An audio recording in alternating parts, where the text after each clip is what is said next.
আমরা অনেক দিন থেকেই জানি এটা বিষয়টা। আমাদের দেশনেত্রী একজন সাবেক সফল প্রধানমন্ত্রী বেগম খালেদা জিয়া দীর্ঘদিন যাবৎ তিনি অসুস্থতায় ভুগছেন এবং তাকে বিশেষ করে বাংলাদেশ থেকে তাকে যথাযোগ্য চিকিৎসা সেবা দিচ্ছে। এটা আমাদের জন্য অত্যন্ত একটা আনন্দের বিষয়।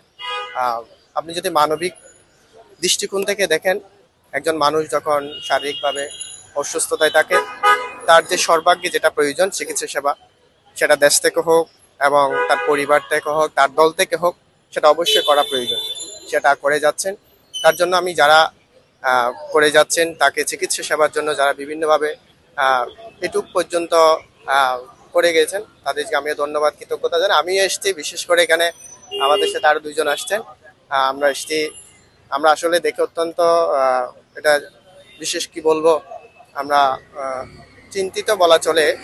কেননা আমরা বিভিন্নভাবে ফেসবুকে দেখছি বিষয়টা, বিভিন্ন সময় বিভিন্ন গুজবও ছড়াচ্ছে যে খালেদা জিয়া আর নেই, কিন্তু আমরা আরো বিভিন্ন আপনাদের মাধ্যমে জানতে পারছি তিনি সার্বক্ষণিক একটা চিকিৎসা টিমের মাধ্যমে পর্যবেক্ষণ আছেন। এটা আমাদের জন্য একটা খুব আনন্দের বিষয়। আমরা আসছি তার জন্য দোয়া করতে, প্রার্থনা করতে, পুণ্যদান করতে, তিনি যাতে সুস্থ হয়ে আবার দেশের এক প্রধানমন্ত্রী হিসেবে তিনি দেশ পরিচালনা করুক, আমরা এটাই চাই। আমরা ওনার উদ্দেশ্যে দোয়া প্রার্থনা করে, পুণ্যদান করে, আশীর্বাদ করি, দোয়া করছি তিনি যাতে সুস্থ হয়ে আমাদের মাঝে আবার ফিরে আসুক। এই জন্য তাকে আমরা একটু দোয়া প্রার্থনা করার জন্য এখানে এসেছি।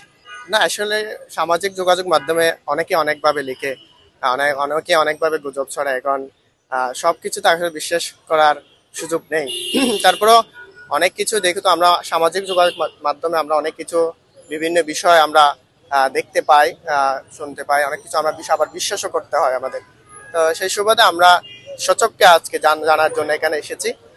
আমরা দোয়া প্রার্থনা করি তিনি যাতে সুস্থ হয়। এবং আমি বিশেষ করে যারা এভাবে গুজব ছড়াচ্ছেন, আমি সকলের প্রতি আহ্বান করব, আপনারা গুজব না ছড়িয়ে সঠিকটা মানুষকে জানার সুযোগ করে দেন। না না, দেখার কোনো সুযোগ হয়নি। আমরা বাইরে থেকে ওনার জন্য দোয়া প্রার্থনা, সুস্থতা কামনায় দোয়া প্রার্থনা করছি। এটা আসলে একটা রাজনৈতিক দলেরও তিনি একটা গুরুত্বপূর্ণ দায়িত্বে আছেন।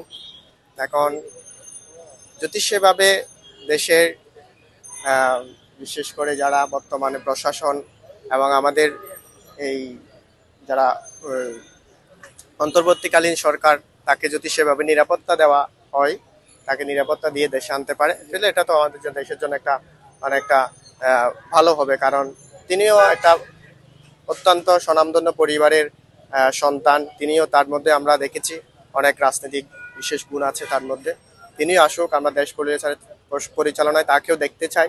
এসে যদি সেভাবে দেশ পরিচালনায় অংশগ্রহণ করে, সেটা আমাদের জন্য একটা বিশাল প্রাপ্তি হবে মনে করছি।